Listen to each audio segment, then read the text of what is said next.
ओ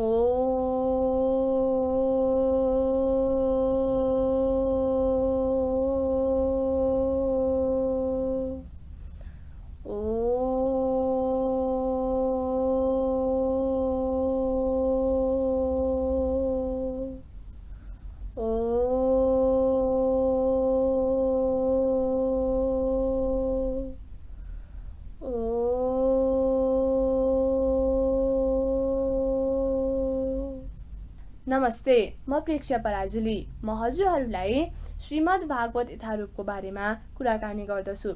र साथसाथै योभन्दा अगाडिको एपिसोडमा मैले हजुरहरूलाई अध्याय 5 कर्मयोग कृष्ण भावनामयको बारेमा हजुरहरूलाई बताएको थिएँ। र त्यसैकै बारेमा आज म हजुरहरूलाई अरू रहेका विषयको बारेमा हजुरहरूलाई जानकारी गराउन साथसाथै कुरा पनि गर्न गइरहेकी छु। जो भक्ति भावले कर्म गर्दछ, जसको आत्मा शुद्ध भएको छ र जसले आफ्नो मन तथा इन्द्रियहरू वशमा राखेको छ, त्यो सबैको प्रिय पात्र हुन्छ र प्रत्येक व्यक्ति उसका लागि प्रिय हुन्छ। यस्तो व्यक्ति सधैँ कर्म गरिरहे पनि कर्ममा बाँचिँदैनन्। अर्थात् कृष्ण भावनामृतद्वारा मुक्तिको बाटोमा अग्रसर भएको व्यक्ति नै प्रत्येक जीवको प्रिय पात्र हुन्छ र प्रत्येक जीव उसका लागि प्यारो लाग्दछ। कृष्ण भावना मृतमा लागेका हुनाले उसले यस्तो अनुभव गर्न थाल्दछ, जसरी रुखका हाँगा र पातहरू रुखबाट अलग हुन सक्दैनन् हो त्यसै गरी नै यस्तो व्यक्तिले पनि कुनै पनि जीवलाई कृष्ण भन्दा अलग ठान्न सक्दैन। उसलाई के कुराको ज्ञान भएको हुन्छ भने जसरी रुखको जरामा सिँचाइ गरेमा पानी रुखका हाँगा बिगा र पातहरूमा पुग्दछन्, त्यसै गरी नै मुखबाट खाएको भोजन पेटमा पुगी पेटबाटै सबै अङ्ग प्रत्यङ्गका लागि स्वतः शक्ति प्राप्त हुन्छ। त्यसरी नै भक्तले कृष्ण भावनामय कर्मद्वारा सबैलाई सेवा पुर्याइरहेको हुन्छ अनि यसरी ऊ पनि सबैको प्यारो हुन पुग्दछ। प्रत्येक व्यक्ति उसको कामद्वारा सन्तुष्ट हुने हुनाले उसको चेतना पनि शुद्ध हुन्छ।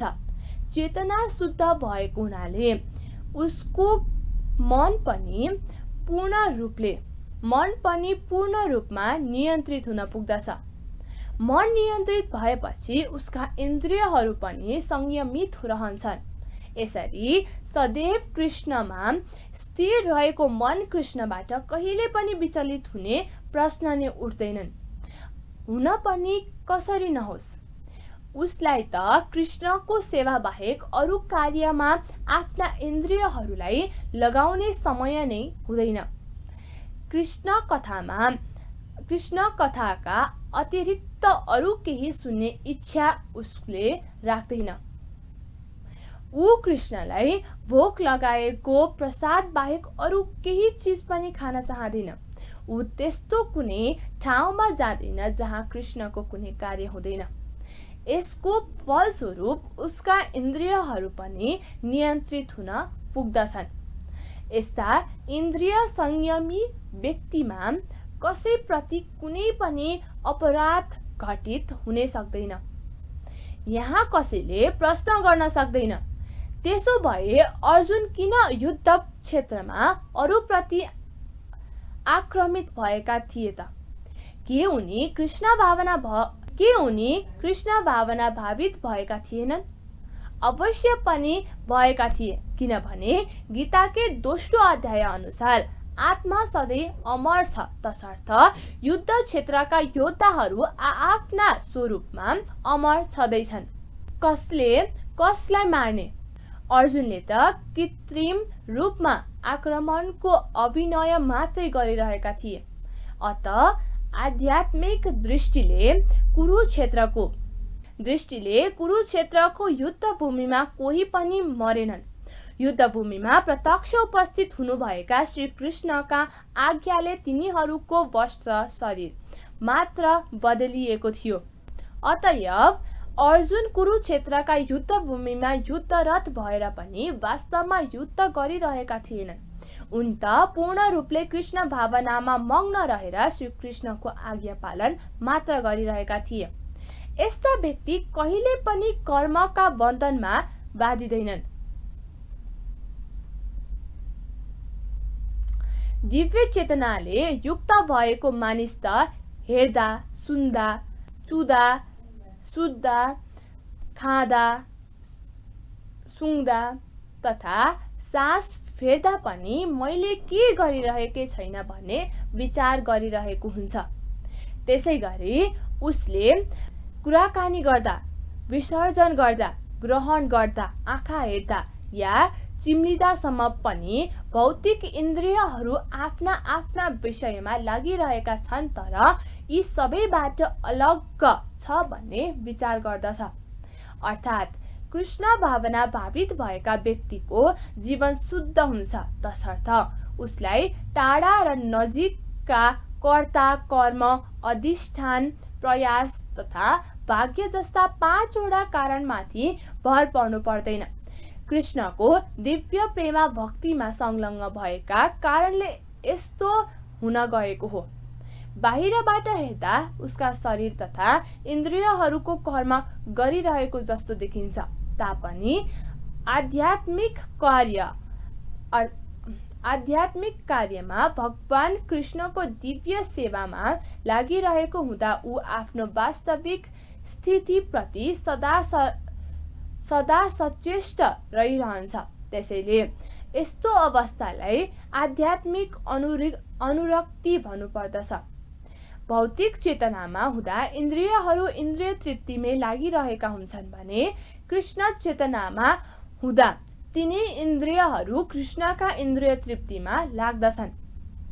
अतएव कृष्ण भावना भावित भएका व्यक्ति हुन त भौतिक कार्यमा लागिरहे जस्तो देखिए तापनि वास्तवमा त ऊ ती कार्यबाट सदा सर्वदा मुक्त रहेको हुन्छ।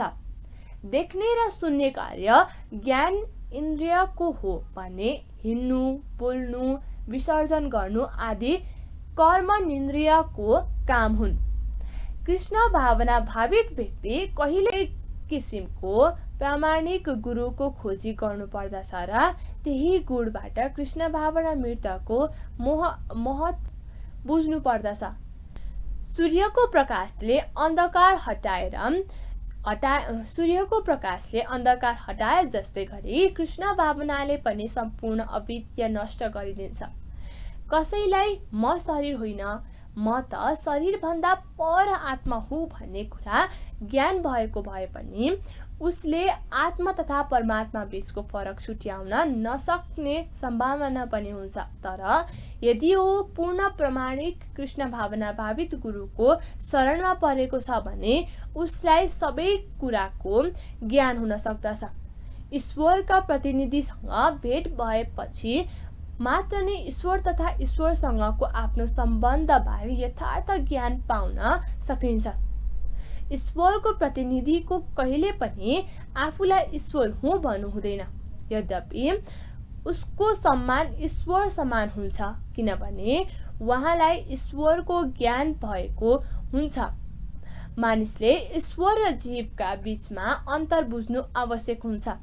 भगवान कृष्णले पनि गीताको दोस्रो अध्यायको श्लोकमा 12 भन्नुभएको छ, प्रत्येक जीव व्यष्टि हुन्, पृथक हुन्। त्यसै गरी भगवान पनि व्यष्टि वा पृथक हुनुहुन्छ। सबै जीवात्मा भूतकालमा पृथक थिए, अहिले पनि पृथक छन् र भविष्यमा पनि मुक्त भएपछि पृथक नै व्यक्तित्वको रूपमा नै रहिरहनेछन्।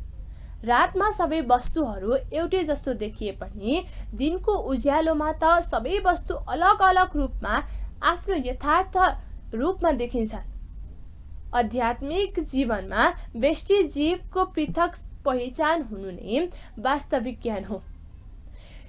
जब मानिसको बुद्धि, मन, श्रद्धा तथा आश्रय सबै कुरा भगवानमा स्थिर हुन्छ अनि मात्र पूर्ण ज्ञानद्वारा ऊ समस्त कल्पसबाट शुद्ध हुन्छ।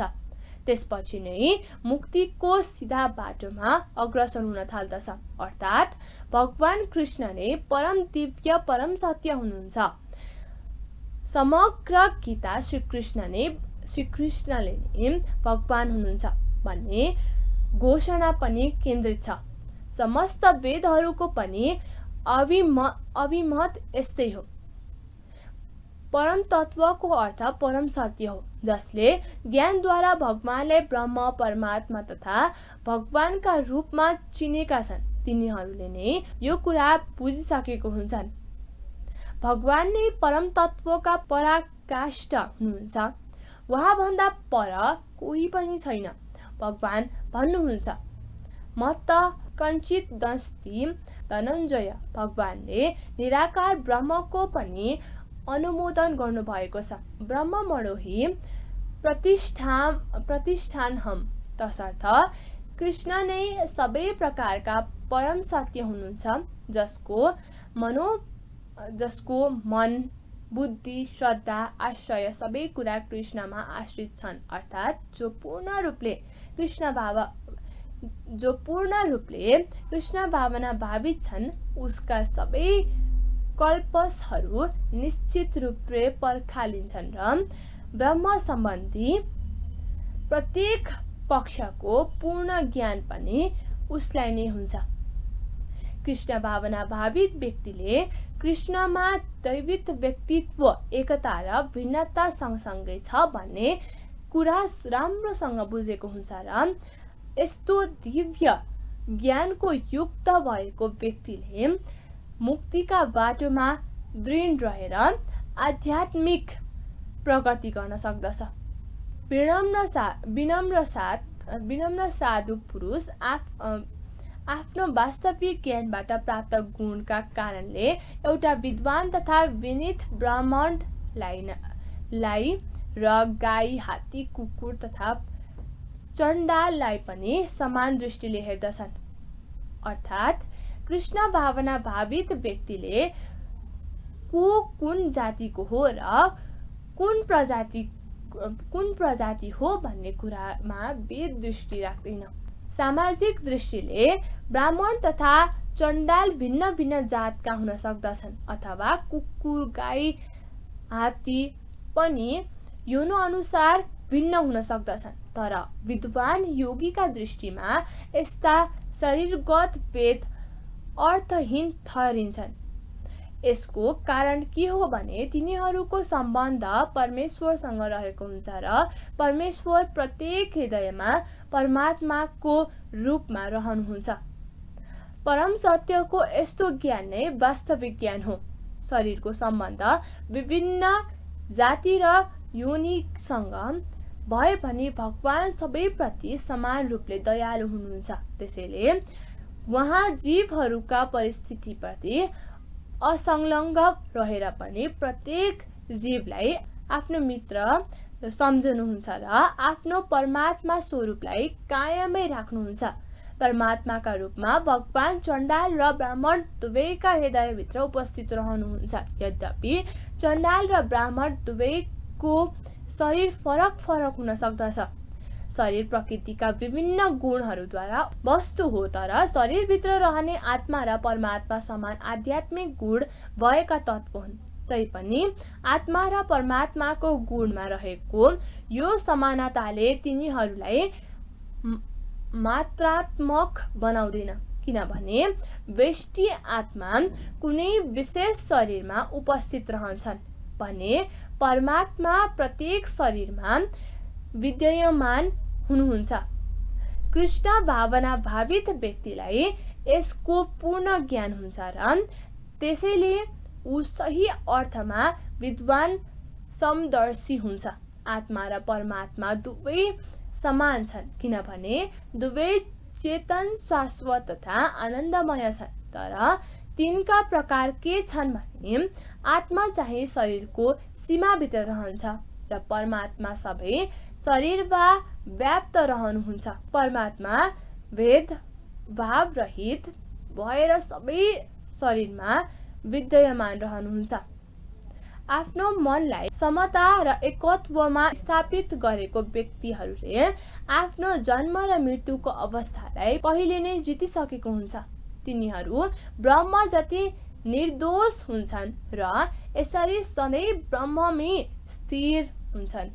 अर्थात् मानसिक समानता नै आत्मसाक्षात्कारको लक्षण हुन् भन्ने कुरा माथि नै भनिएको छ। यथार्थमा मानसिक समानताको यस्तो अवस्था प्राप्त गरेको व्यक्तिहरूलाई जन्म र मृत्यु जस्ता भौतिक बन्धनमाथि विजय प्राप्त गरेका मुक्त आत्मा मान्नु पर्दछ। मानिसले जबसम्म आफ्नो शरीरलाई आत्मस्वरूप मानेको हुन्छ तबसम्म उसलाई बद्ध जीव मान्नु पर्दछ। तर जब उसले आत्मसाक्षात्कारद्वारा समचिन्तताको अवस्था प्राप्त गर्दछ अनि ऊ आफ्नो बद्ध जीवबाट मुक्त हुन पुग्दछ। अर्थात् अब उसले यो भौतिक जगतमा फेरि जन्म लिनु पर्दैन र मृत्युपछि आध्यात्मिक लोकमा पुग्दछ। भगवान आसक्ति र घृणा रहित हुनुहुन्छ, त्यसैले उहाँ निर्दोष हुनुहुन्छ। यसैगरी यदि जीव पनि घृणा र आसक्तिले रहित हुन सक्यो भने ऊ पनि निर्दोष भएर वैकुण्ठ लोकमा प्रवेश गर्न लायक बन्दछ। यस्ता व्यक्तिलाई पहिलेदेखि नै मुक्त मान्नु पर्दछ र तिनका लक्षणहरूको व्याख्या तल गरिनेछ। जो प्रिय वस्तु पाएर हर्षित हुँदैन र अप्रिय वस्तु पाउँदा विचलित हुँदैन, जसको बुद्धि स्थिर छ, जो मोहरहित छ र जसले भगवत विद्या जानेको छ, त्यो व्यक्तिलाई पहिलेदेखि नै ब्रह्ममा स्थित रहेको मान्नुपर्छ। अर्थात् यहाँ स्वरूप सिद्धान्त व्यक्तिको लक्षण भनिएको छ। पहिले लक्षण के हो भने त्यस्ता व्यक्तिमा शरीरसँग आत्मतत्वको तादात्म्य बारे भ्रम रहँदैन। उसले म शरीर होइन, म त भगवानको एउटा सूक्ष्म अंश मात्र हुँ भन्ने कुरा राम्रोसँग जानेको हुन्छ।